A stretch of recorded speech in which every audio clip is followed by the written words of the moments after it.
to the K's, stories of progress. A to the K's, stories of progress.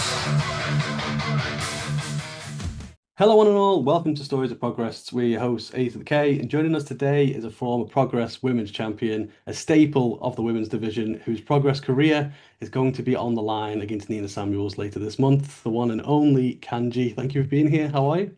I'm great. Thank you for having me. Oh no, thanks for being here. So if we can jump back to the very beginning, so chapter 105, you made your Progress debut, and you picked up the win in the Thunder Bastard. Like, how did it feel to make such a statement and walk away with a guaranteed title shot right out the gate? I think it was crazy because that's the first time that I've even been in contact with Progress. And I think it was Mm. for me to be asked to do Progress. I know it was during difficult times.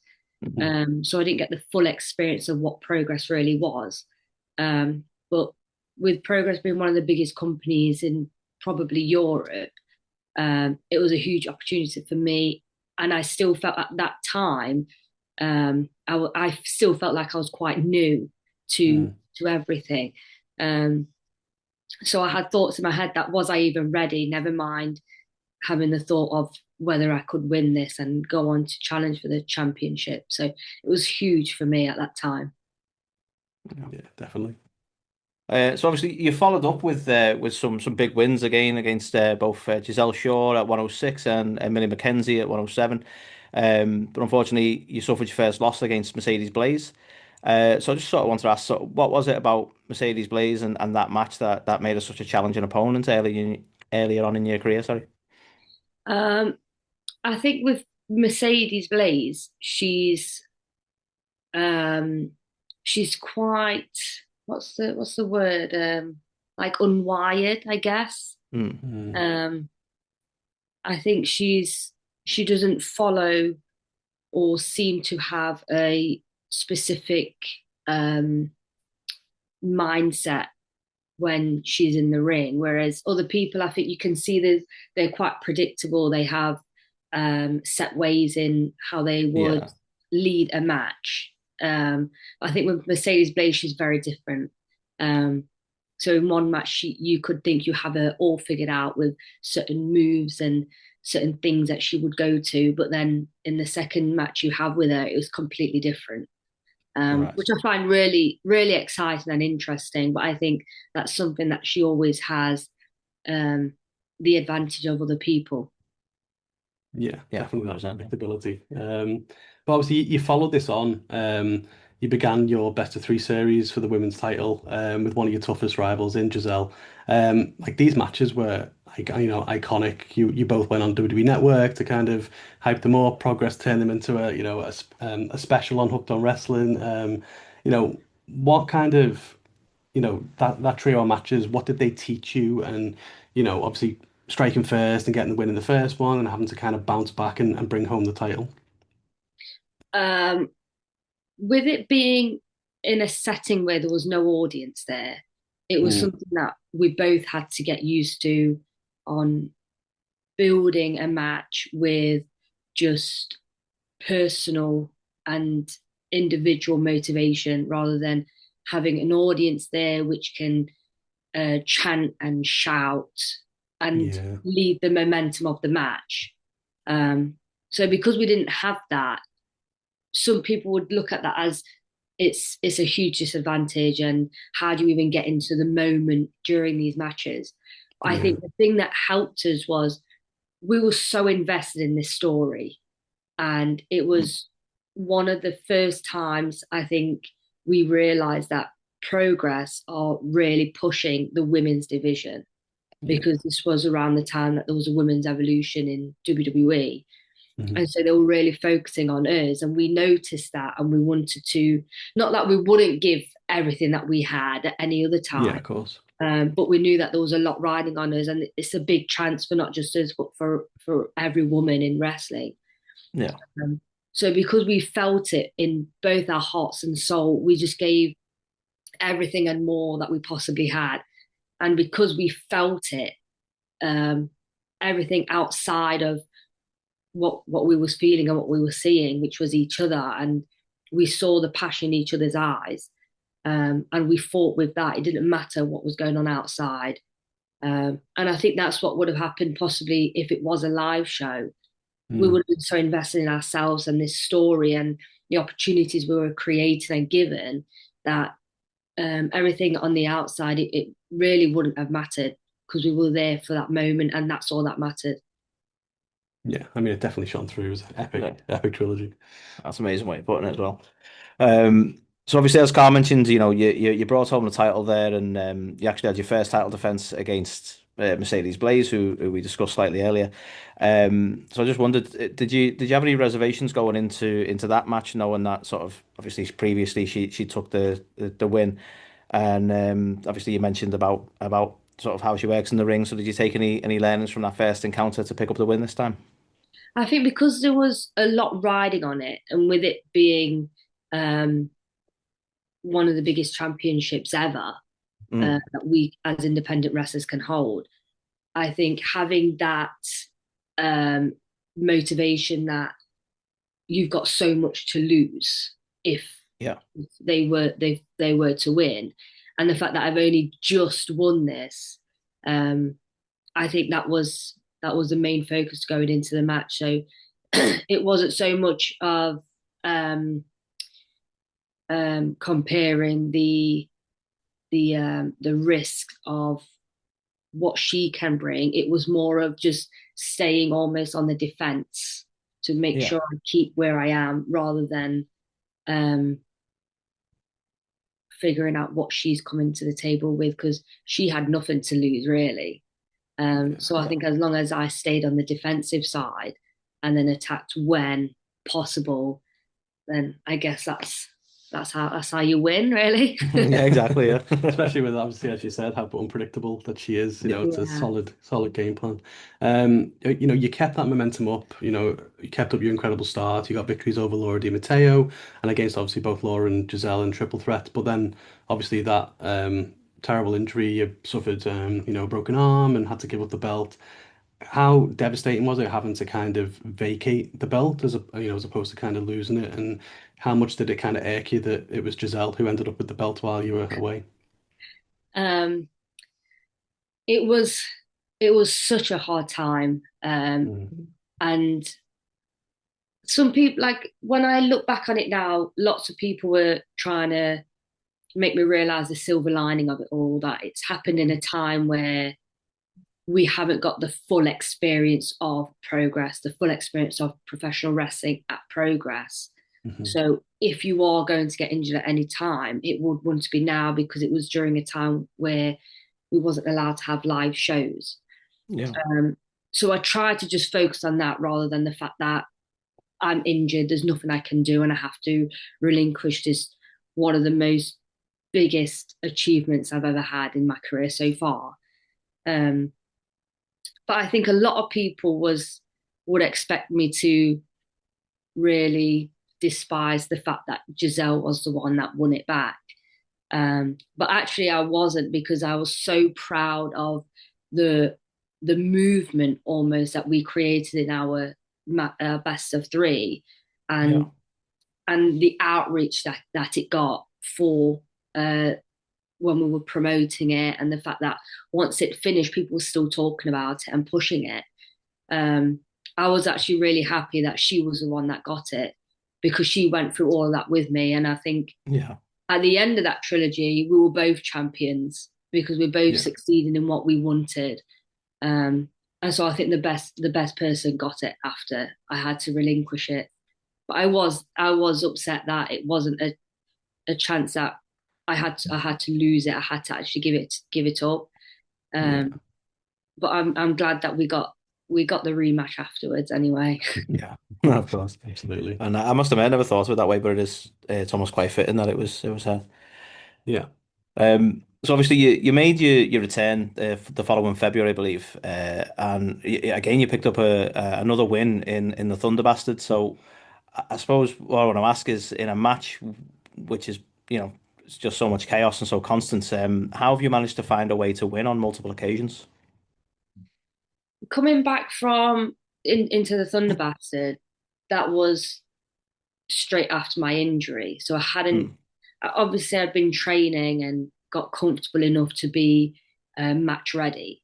Um, and then when it was a Thunder Bastard, I knew this was like one of the biggest opportunities because it's me coming to a Progress live audience really for the first time. Yeah, of course. Yeah. Um, so I was so nervous, and I think if you if it's a Thunder Bastard, it's a multi-person match, so you possibly will have those rest breaks during it when there's other people fighting, so you can kind of take the back seat in certain moments before you can jump back in.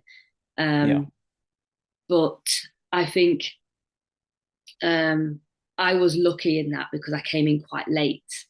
Mm. Um, and that's actually the first time I've ever stepped in the ring with Sky Smithson during that Thunder Bastard. Um, so that was a new experience for me. But I was just so nervous because it was obviously my first one really back. So I was terrified. I just didn't want to get hurt again. Yeah, of course. And I think a lot of my family and friends were quite worried um, for me just because I was anxious about it. Yeah, of Um, course. Yeah. they wasn't scared that I was going to get hurt again, but I think they was scared that I was thinking about it. But no, that was I think it was a great showing for me and a great time for me to introduce myself properly to the Progress audience actually. Yeah. No, 100%. Yeah, I mean, you touched on it as well. Obviously, following that, you got the rematch against Giselle the first time, as you say, not in a multi-person match. It was one-on-one, except instead of it being best of three, it was best of three falls on this instance. And once again, you did reclaim the belt. What did it kind of mean to reclaim the title that you had to vacate after everything you'd been through? I think because we went through the trilogy um, in a no audience setting, Mm, um, although it was 100% real to us um, and to Progress and to the audience who was watching at home and online, Mm. I think to be able to showcase everything that we felt during those times in at Peckham Theatre during COVID, the fact that we could bring that finally to a live audience where people can experience it in real life, in person, I think it was a time that everyone could really understand everything that we'd gone through. And it was almost like a full circle moment. Yeah. Not only have we come out from something that we were deprived of and that we had to watch at home, we've come and that the trilogy was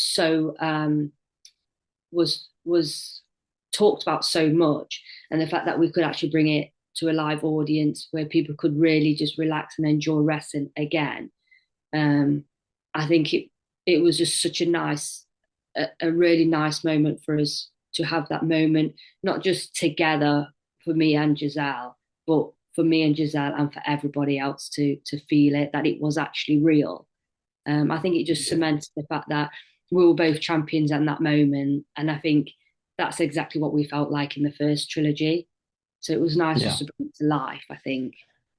Did you find yourself feeding off the crowd, like because you had a crowd there? Because I know you said obviously the first kind of best of three, it was you were just so in the kind of story of it and kind of working each other out. But having that crowd there, did it play a part, do you think?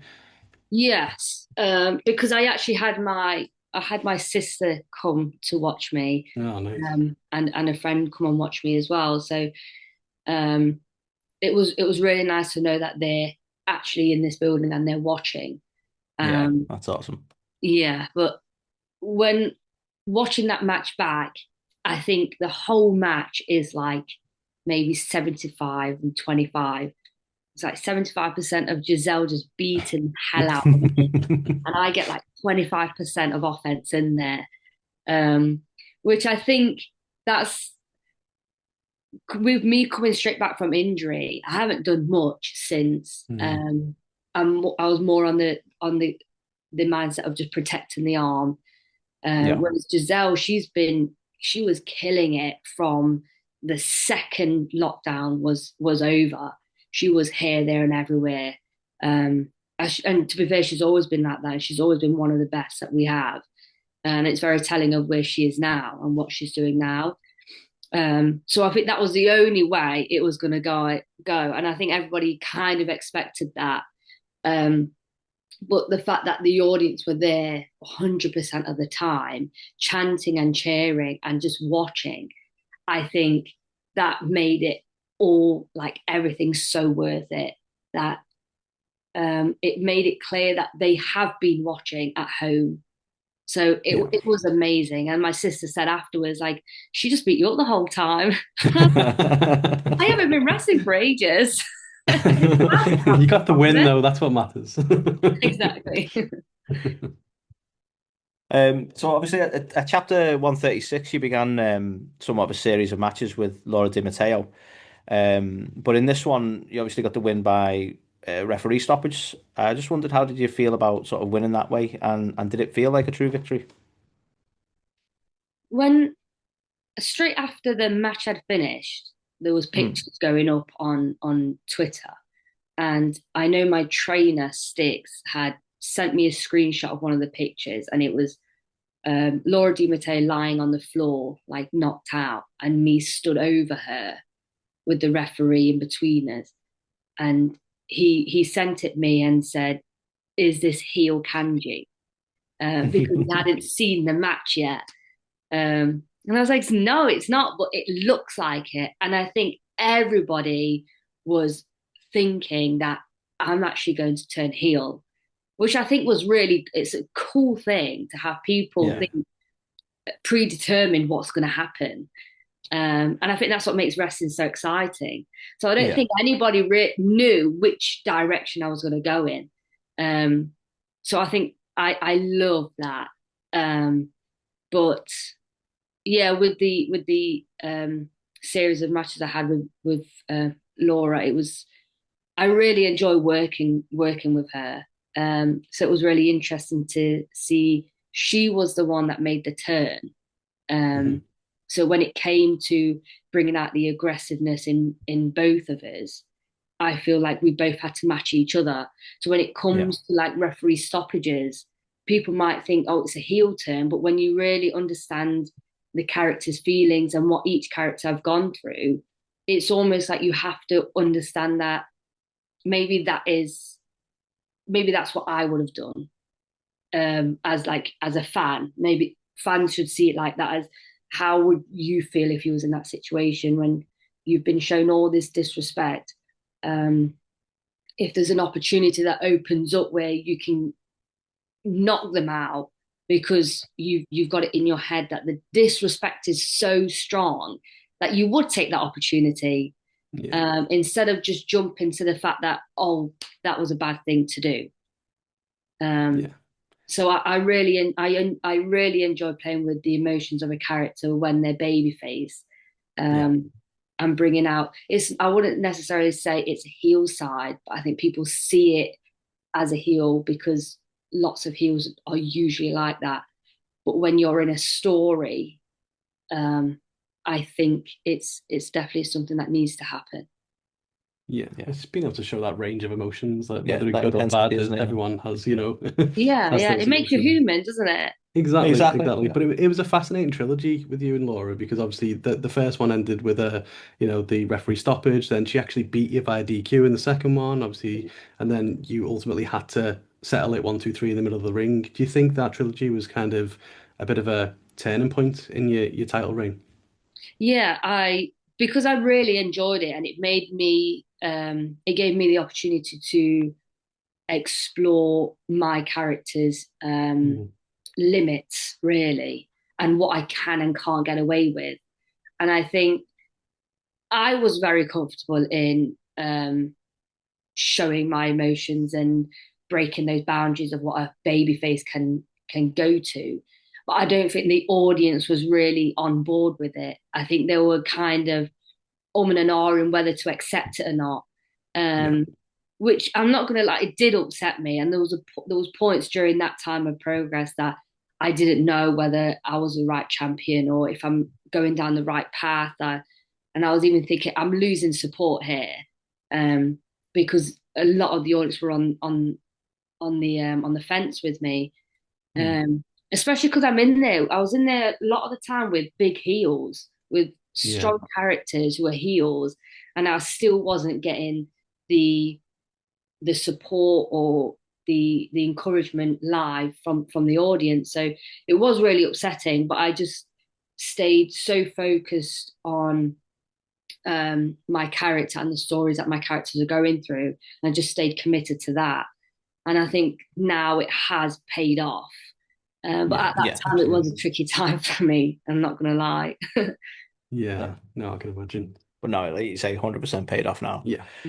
So obviously we'll come on to the most recent match between yourself and Rhio, but it was around this time that you actually defended the title against her. So I just wondered, was this the start of whilst it maybe built on respect, was this the start of a personal rivalry between the two of you? Was this the recent matches I had with Rhio? Sorry, we'll get on to the recent ones. This was in this title reign, so around I think it was not long after that you had a title defense against Rhio. Yeah. I absolutely love Rhio. I love her so much, and I remember before I'd even met Rhio, and I was still doing like my training school shows. Sticks had done a camp show. I think it was Mega Slam, with Rhio, and he said to her there, "I think you have a great match with Kanji. She's training at the school." And obviously Rhio had never met me or heard of me because I was still at the training school. So it was nice for Sticks to see what I'm doing at training and then see everything Rio's doing, and thought if he put those two together, we'd have a great match. And I don't think he was wrong at all. Oh no, definitely. Exactly. So I really couldn't wait to wrestle Rhio because I knew who she was, and I think her look is fantastic. She stands out from everybody in the world. I think there's nobody that looks like her. There's no one that has her presence or wrestles her style. I think she's one in like 7 billion. So I was so excited to wrestle her, and to have a match where the championship is on the line. So it means that we could push the limits to what a possibly a 8 to 10 minute match would allow us to do, because it's for the championship. So it's more of like a main event kind of style match. So I was so excited to have that time with her. And I think she's just fantastic. So I would definitely go into business for myself, wrestling Rhio for the first time, to make sure we have more matches to continue. Love it. So moving on after obviously your trilogy and your match with Rhio, at 142 you had your first defense against Lana Austin in Birmingham.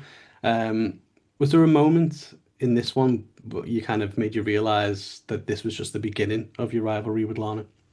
Yes. I knew Lana at that time.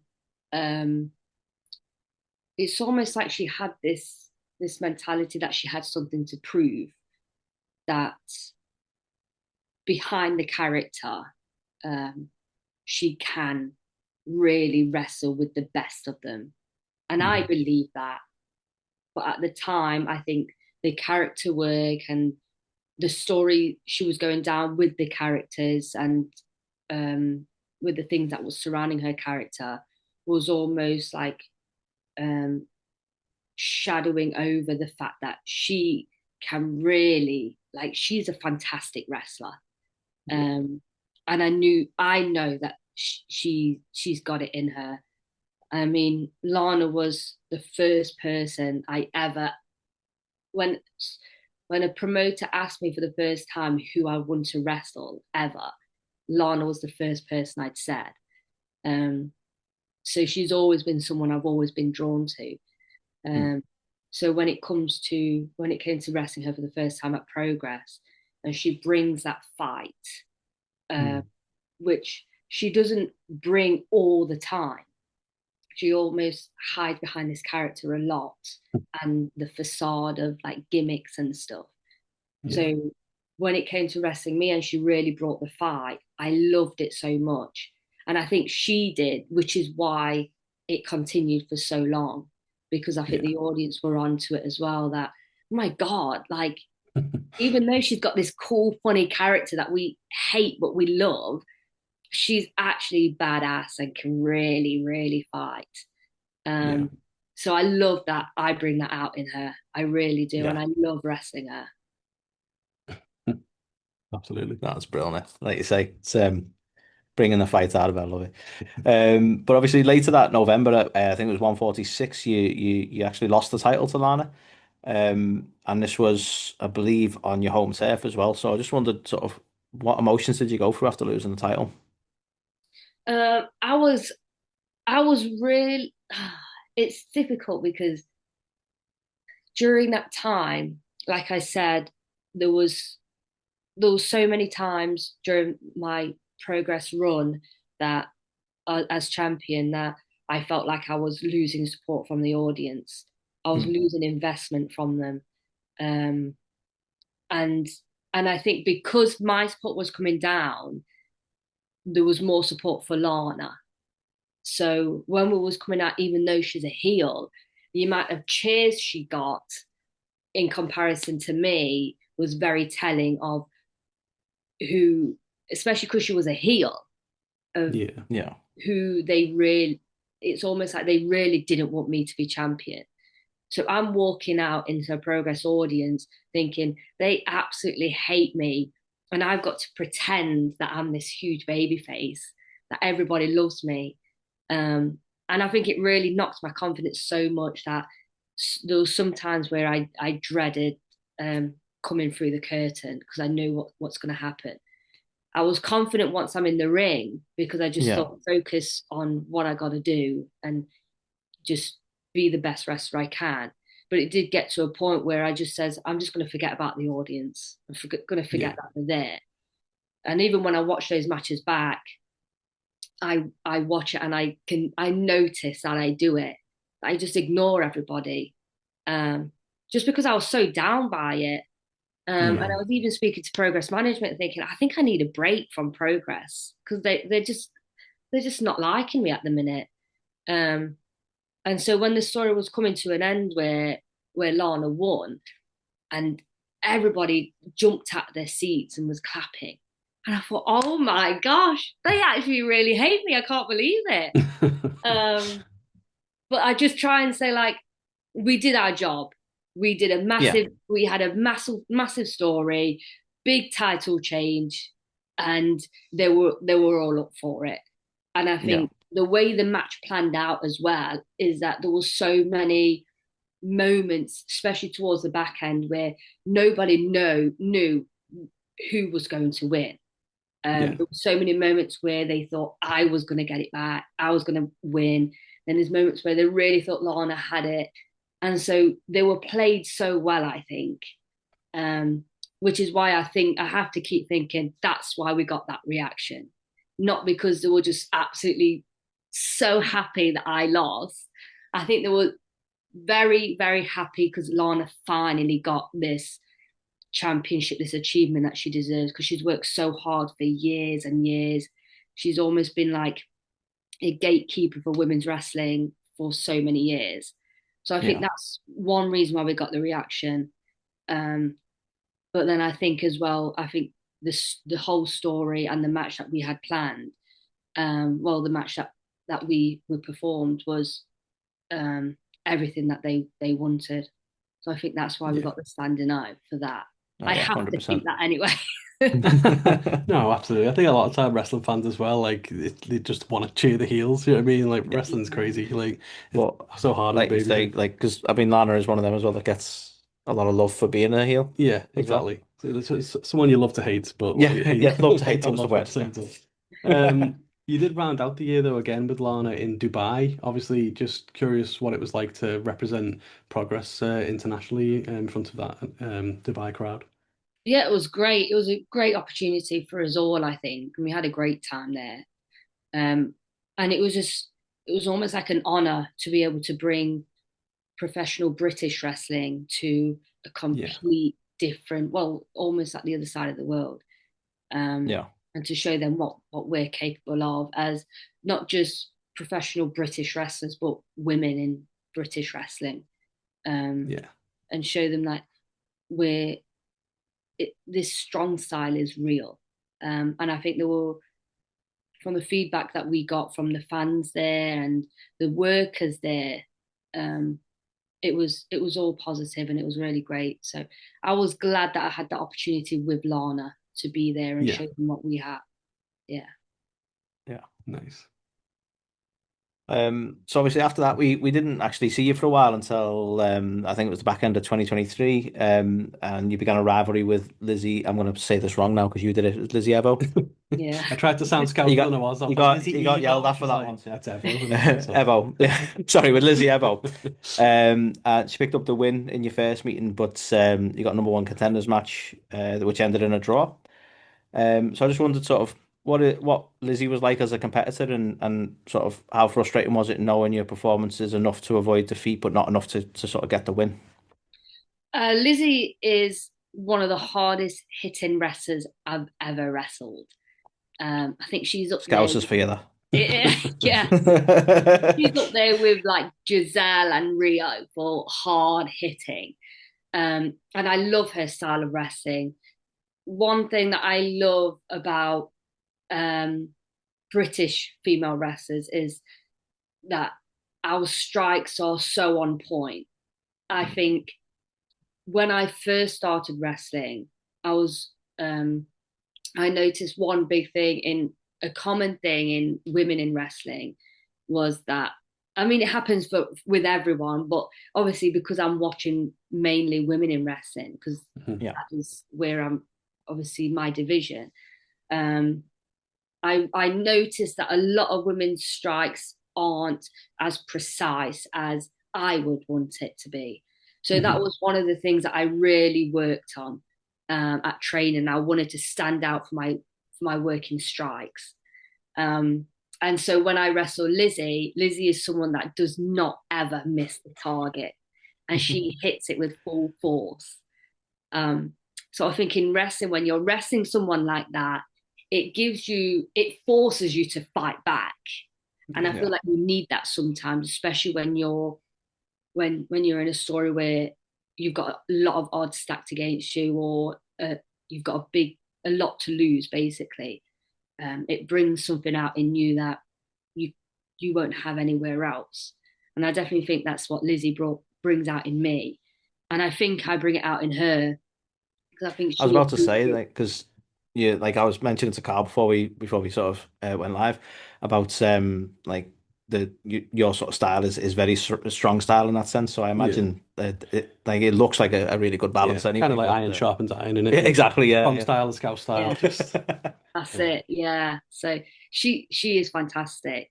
So I was super happy to have a little feud with her. But yeah, it's almost like you climb this tower, and you're catching these wins and you're getting these wins, and as soon as you get to the top, someone just knocks you down straight away, and then this person that you've been standing on to get to the top just takes it all. I feel like that's that happens a lot in wrestling for the baby faces, and then it's the hard way to trek yourself back up to that top.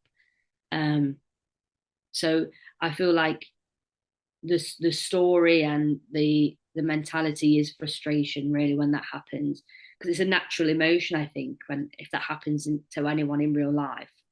But it's just having that mentality to get back on that ladder, I think. Yeah, 100%.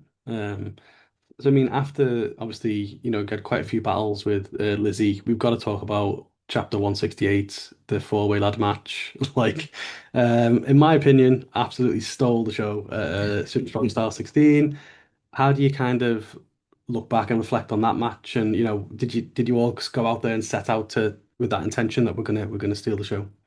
Yeah, I think a lot of us were upset that we were the only match that we were the only women's match on the card for the whole of Strong Style. That really upset us. And I know not just us four, but there was other women that are part of the division that weren't happy about it. So we made sure that we were going to put everything on the line to prove to Progress why we should have more women. Whether it's a men's tournament or not, it doesn't matter. It doesn't matter whatsoever.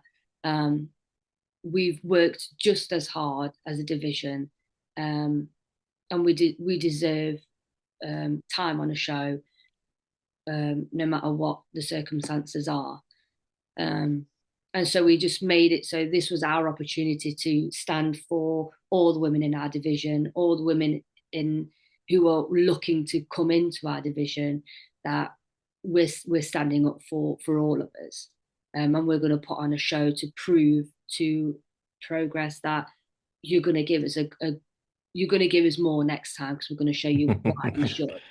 And we all definitely left that match sore, but knowing that we did it right. Yeah, I mean, in my opinion, that was one of the very big catalysts of creating the women's super strong style tournament. I think that was, they probably saw that and was like, okay, that match did steal the show. We need to have a women's tournament as well. Point well and truly made, yeah. So obviously, at chapter 171, you challenged for the Defy women's title in a triple threat with Nina and the champion Marina Shafir. Yeah. I just wondered, how does Marina compare to other competitors you faced?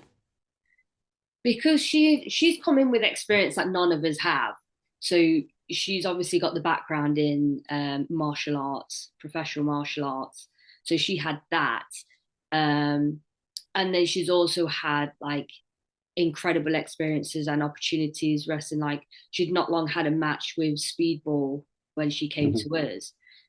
So luckily we had the opportunity to watch her things online, so we could know what to expect and what we're walking into. But I think as a whole, it was just a great opportunity for me and Nina to be able to step into the ring with someone of her caliber, and the fact that she's the Defy Women's Champion. It just puts eyes on us and our product as well. So it was a great opportunity for us. And it's great to listen to her talk and see how she sees wrestling as well. And she moves very different to the normal wrestler. And I think that's because of her strong background in other sports.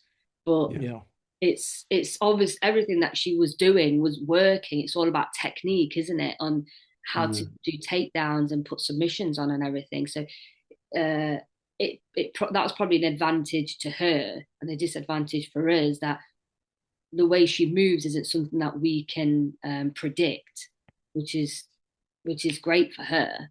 It is really interesting, really. Yeah. Makes it so hard to prepare for such a different style. Exactly. I mean, we touched on Nina there. We've got to touch on the rivalry at the moment. The back end of last year, that kind of began to bubble again. And obviously after she got the win at 174, you both decided to pick each other's poison. You obviously picked Shotzi, and obviously Nina stacked the deck with Lana, who we know had kind of had your number a couple of times over the years. How satisfying was it to overcome the pressure to get that win? Yeah, from Lana. Yeah. I think since wrestling Lana the last time, because it's been a while, I have become a complete different wrestler to who I was back then. And I think that's something that I didn't think of in the beginning, to be fair. And obviously Nina didn't think that either when she was the one that picked Lana. And to be fair, Lana isn't the same person that I wrestled all that time ago either. So we're both coming in with complete different mentalities and wrestling styles, I think. So I think it's more interesting for me to step in the ring with Lana with this whole new wrestling style that I have. So it was nice to be able to stand up and say, oh my God, I finally, I did it. Because Was it like 6-2 or something like that? That she's beaten me 6 times. Yeah, 6 times. So it's impressive. It's really Yeah. impressive. Um, Yeah. and I love that. And I think it to be able to say those statistics, it made everyone think that she's got it in the bag already. But because I have this complete different new style and I'm so comfortable, I'm so confident in what I can do now, I Mhm. think it was very telling of the result of why that happened. Yeah, Yeah. shows obviously the evolution of, Yeah. your skill set and, 100%. I mean, you well and truly had a number in that match. yeah, I mean, we were there, weren't we? Yeah, Yeah, it we were was a there. hell of All a right. match. So Nina, obviously she said she was hurt, and Rhio wanting to prove herself offered you a chance at the title. So in a triple threat with her and Rain. Um, so we know after that match when the time went out, things turned a little bit sour with yourself and Rhio.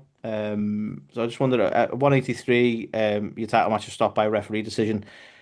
How did that feel, and where do you and Rhio sort of stand now? the the triple threat ended. Um, Obviously, I think everyone has a different opinion on who got the win and if it was a win, should the referee have counted it and who was really pinning the shoulders down. I think the Yeah, argument is there, and I think because we were our adrenaline is so high, we're still hot headed. The referee's confusing us on who's winning, and it's a huge like it's something that's so huge that's on the line. So for someone to say, yeah, you've won the Progress Women's Championship, and then to say, oh no, actually you didn't, Mm. that's going to spike your emotions even higher. And I yeah, of think it's the course. same with Rhio. Someone just told her you've lost a championship, and then they've told her, oh no, actually you haven't, you still have it. So her emotions are spiked. So it's just two hot-headed women fighting each other because of the circumstances that was out of our control. Yeah, So I think um, words and actions were done that um, we regretted, but it gave us all the more um, heat to go into the next match, the singles match, which because everyone was the online support that we got was really heavy, and I didn't expect it at all. Um, so we was actually really looking forward to having this big match, and it did feel like a big match feel. yeah, Um, but yeah, with the finish of that one, it's nice with me being a technical wrestler as well. Yeah. It's nice to say that I didn't submit to her. She didn't yeah, make me tap, and with my um, speciality with being a striker as well, the fact that she wasn't able to pin my shoulders down, mhm, um, it does give me a bit of pride that you didn't do those two things. Um, and I think there's a part in the back of her head because she obviously lost control. I think there's a part in the back of her head that thinks I don't feel like that was 100% win. Obviously, yeah, she won. She has the belt, but I don't think that she's 100% satisfied with that. Yeah. So I think whatever the outcome is of the career versus career match, um, I think if I do get the win from Nina, I think Rhea is definitely someone I want to work towards again. Yeah. yeah. No, I think it's fair to say there's a bit of unfinished business there. Yeah, it doesn't feel quite settled, does it? But obviously, you do mention the career versus career match. Nina has returned. She did beat you down after that match. So yeah, obviously, 28th of September, Camden Lockup. Someone's progress career is going to be over, I guess. Have you got any words for Nina ahead of that match? She's been a pest to I think everybody. So I think everybody is just done with her. Um, she's cut all ties with everyone, literally everybody. She doesn't have anyone. Um, I think at least Lana Austin, when she was a pest to everyone, she had friends. Whereas Nina's Whether she just has wanted them or nobody. not. Yeah, she's Yeah. she's just an absolute nuisance. She's just in it for herself, the Nina Samuels show, that Mhm. nobody wants to be around her. So she has to cause trouble and make more enemies. Which fair play to her, it's working. Um, but she's so desperate for this Nina Samuels show to continue and to take over.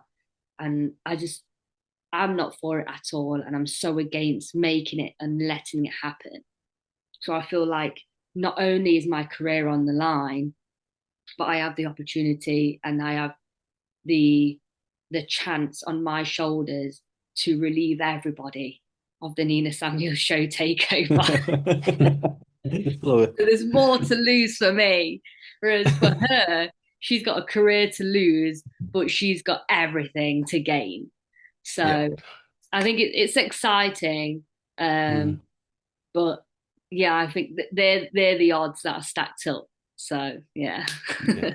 I mean, we have no idea which way it's going to go. It's Yeah, obviously gonna there's going to be be so many eyeballs on it. 100%. Yeah.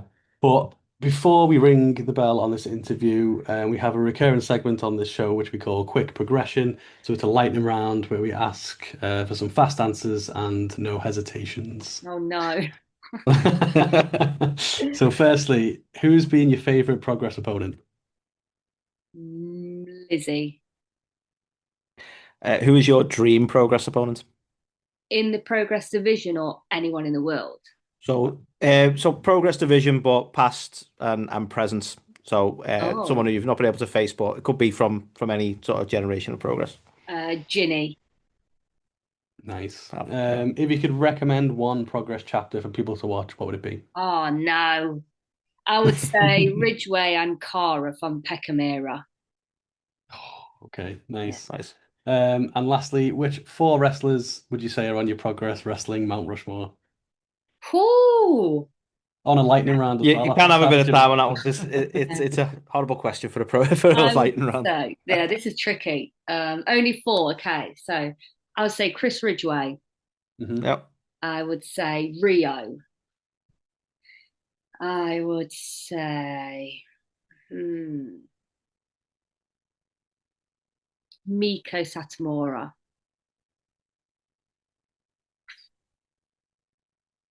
What else would I say? Hmm.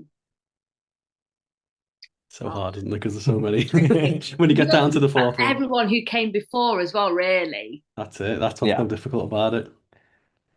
Um, oh, I'll probably say Timothy Thatcher as well. Oh, but Zach's wrestled for Progress, hasn't he? Yeah. I'd There have you to go. say It could Zach. be an honorary mention there. Yeah. Oh, you gotta go with Zach instead. Yeah, I'll go for Zach. Sorry, Tim. We can just chisel him in on the side. Yeah. But no, thank you so much for taking the time. Obviously, best of luck for your match with Nina at Chapter 184. And can she do it? Yes, she Yes, you can. can. G.